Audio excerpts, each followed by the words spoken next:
지금 이 순간에도 밥만 먹으면 머리가 멍해지고 세상이 빙 도는 느낌 때문에 괜히 자리에서 일어나는 것이 두려운 분 계십니까? 혹시 이런 생각 한 번이라도 해보신 적 있으신가요? 나만 그런 건가? 검사에서는 이상이 없다는데 왜 이렇게 힘들지? 이러다 큰 병 오는 건 아닐까? 오늘 저는 그 질문에 대한 아주 분명한 답을 드리려고 합니다. 그리고 이 답은 생각보다 단순하지만 지금까지 너무 오랫동안 잘못 알고 있었던 생활 습관 하나에서 시작됩니다. 결론부터 말씀드리겠습니다. 밥을 먹고 나서 바로 누워야 합니다. 이것은 게으름도 아니고 나약함도 아닙니다.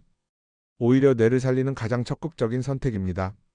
오늘 이야기를 끝까지 들으시면 왜 어떤 분들은 병원 검사에서는 정상이지만 날마다 어지럽고 기운이 빠지는지, 그리고 왜 그 증상이 치매와도 연결될 수 있는지를 이해하게 되실 겁니다.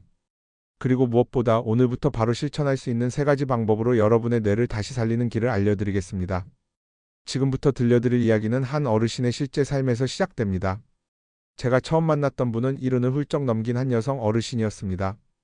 평생을 새벽 어스름한 시장 바닥에서 보내신 분이었지요. 남들이 아직 이불 속에 있을 시간에 이미 생선 상자를 나르며 하루를 시작했고 자식들 키우는 동안 단 하루도 몸이 편한 날이 없었다고 하셨습니다. 주변 사람들은 그분을 두고 저 사람은 정말 타고난 부지런함의 상징이라고 말하곤 했습니다. 어르신 스스로도 그 말을 자랑처럼 여기셨습니다. 쉬는 법을 몰랐고 쉬면 오히려 불안해졌습니다. 그런데 그런 분에게 반년 전부터 이상한 변화가 찾아왔습니다. 하루 일과를 마치고 국이나 밥을 든든히 드신 뒤 꼭 그때마다 머리가 멍해지고 눈앞이 하얘지며 중심을 잡기 어려운 순간이 반복된 것입니다. 처음에는 대수롭지 않게 넘기셨습니다. 나이가 들어서 그렇겠지. 그래서 고기를 더 챙겨 드셨고 좋다는 영양제도 빠짐없이 드셨습니다. 하지만 증상은 나아지기는커녕 점점 심해졌습니다. 어느 날부터는 밥을 먹고 나면 몸이 납덩이처럼 무거워져서 그대로 주저앉아야 할 정도가 되었습니다. 어르신은 이 이야기를 가족들에게도 쉽게 꺼내지 못하셨습니다. 괜히 걱정시킬까봐 혹은 자신이 약해진 것처럼 보일까봐 혼자서 참고 견디셨습니다. 병원에 가서 검사도 여러 번 받으셨지만 돌아오는 말은 늘 비슷했습니다. 혈압 정상, 빈혈 없음, 큰 문제 없음. 하지만 분명히 말씀드릴 수 있습니다. 어르신의 고통은 결코 상상이 아니었습니다. 그리고 저는 어르신을 처음 뵙는 순간 그 원인을 바로 알아차릴 수 있었습니다. 그 증상은 병이 아니라 뇌가 보내는 구조 신호였습니다. 여러분, 뇌는 우리 몸에서 차지하는 무게가 고작 2% 정도밖에 되지 않습니다. 하지만 소비하는 에너지는 전신의 5분의 1을 차지합니다. 작은 크기로 가장 많은 산소와 영양을 쓰는 말 그대로 최고급 장기입니다. 이 뇌로 가는 혈류가 단 몇 분만 줄어들어도 뇌세포는 즉각적인 위기를 맞습니다. 그런데 우리가 식사를 하는 순간 몸 안에서는 아주 큰 변화가 일어납니다. 음식을 소화하기 위해 혈액이 대거 위장과 장으로 이동합니다. 이것은 정상적인 생리현상입니다. 문제는 나이가 들수록 이 혈액 배분을 조절하는 능력이 떨어진다는 데 있습니다. 젊을 때는 소화기관으로 피가 몰려도 동시에 뇌로 가는 혈류를 안정적으로 유지할 수 있습니다. 하지만 나이가 들면 이 균형이 무너지기 시작합니다. 그 결과 밥을 먹는 순간 뇌는 일시적인 기아 상태에 빠집니다. 어지러움, 졸림, 멍함, 심한 경우 중심을 잃는 느낌까지 나타납니다. 이 상태에서 계속 몸을 움직이고 일을 하면 뇌는 더 큰 위기에 빠지게 됩니다. 어르신은 바로 그 상태에서 부지런함이라는 이름으로 자신의 뇌를 혹사시키고 계셨던 것입니다. 그래서 저는 단호하게 말씀드렸습니다. 어르신, 밥 드시고 나서는 반드시 누우셔야 합니다. 처음에는 어르신도 믿기 어려워하셨습니다. 평생 밥 먹고 바로 눕는 건 버릇없고 몸에 나쁘다고 배워오셨기 때문입니다. 하지만 저는 그 이유를 아주 차분하게 설명해 드렸습니다.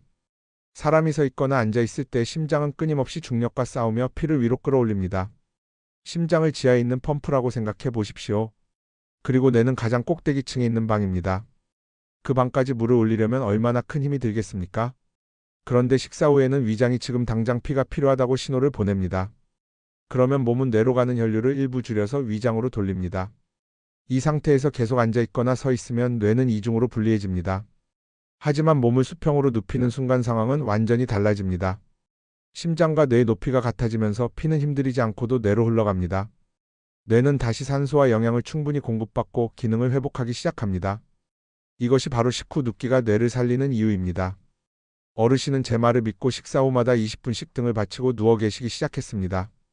위가 불편하지 않도록 상체는 약간만 올린 상태였습니다. 그리고 그토록 괴롭히던 식후 어지럼증이 사라지기 시작한 것입니다. 이것은 우연이 아닙니다.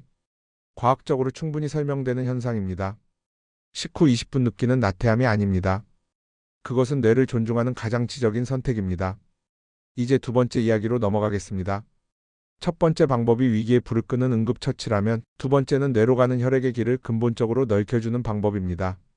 바로 만세 수면입니다. 잠을 잘 때 팔을 가슴 위쪽으로 편안하게 올리고 자는 자세입니다. 이 자세는 가슴을 열어주고 심장으로 돌아오는 혈액의 흐름을 원활하게 만듭니다. 나이가 들수록 가슴 근육과 흉곽은 점점 굳어집니다.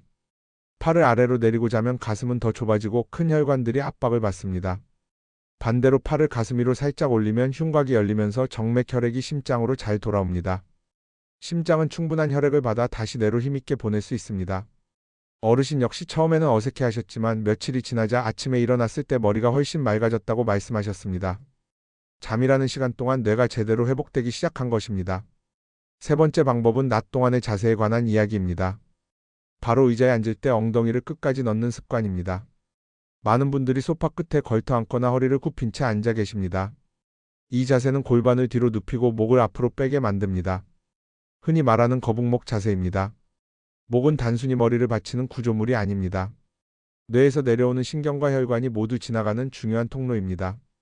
밥을 먹은 뒤 혈액이 위장으로 쏠릴 때 자율신경은 즉각 반응해서 혈관을 조여 뇌혈류를 지켜야 합니다.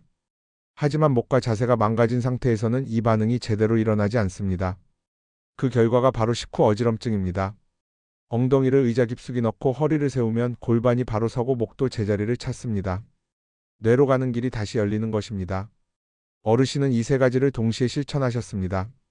식후 20분 눕기, 만세수면, 바른 앉은 자세. 그 결과는 단기간에 나타났습니다. 어지럼증뿐 아니라 오래된 두통과 피로감까지 눈에 띄게 줄어들었습니다.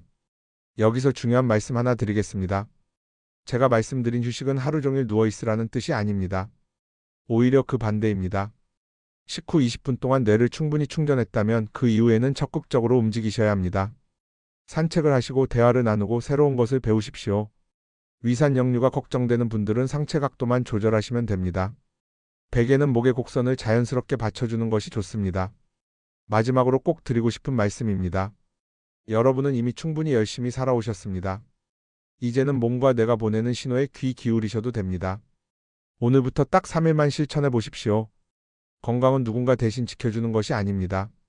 오늘의 작은 선택이 내일의 맑은 정신을 만듭니다.